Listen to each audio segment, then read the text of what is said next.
సంస్కరణ సభలు నవంబర్లో ఎందుకు వస్తాయంటే ఎక్కువ పెద్ద నాయకులు మొత్తం ఈ నెల పోయిన నెలనే చచ్చిపోయారు కాబట్టి ఈ నెలనే జరుపుకుంటాం అందరి కలిపి ఇది స్మారక సభలు అంటారు.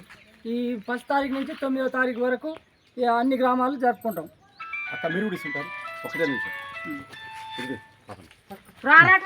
మైబాద్ జిల్లా మైబాద్ మండలం రంగశాపేట గ్రామంలో అమరవీరుల వారోత్సవాల భాగంగా నవంబర్ 1 నుంచి 9 వరకు జరిగేటువంటి గ్రామాన స్థూపాలను కూడా జెండాలు ఎగరేసి ఆ అమరవీరులు ఎవరి కోసం అయితే మరి తమ ప్రయాణం కొనసాగించి తుది వరకు తమ రక్తతర్పంతో తమ జీవితాన్ని పిల్లల్ని ఊరిని వదిలిపెట్టి కన్న పిల్లల్ని కళ్ళతన్ని వదిలిపెట్టి ఈ పీడిత ప్రజల కోసం అంకితమై పనిచేసారు.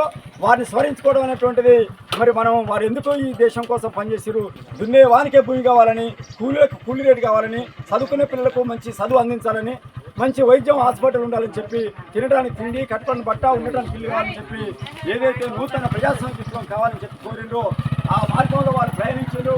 వారి యొక్క మరి మరణాలు వృధా కావని వారి మార్గంలో మనంతా పయనించి దున్నే వానికే భూమిని సాధించుకోవాలని చెప్పి ఆ పోరాటంలో అమరులైన వారందరికీ జోహార్ చేస్తూ రంగశాపేటలో రామరాజు వెంకటయ్య, చిల్ల దేవన్న, సురకల సంజీవ, భత్తుల వెంకన్న, సామ పెద్ద వీరన్న వీరందరూ కూడా పేరు పేరున ధన్యవాదాలు చేస్తారు. జోహార్.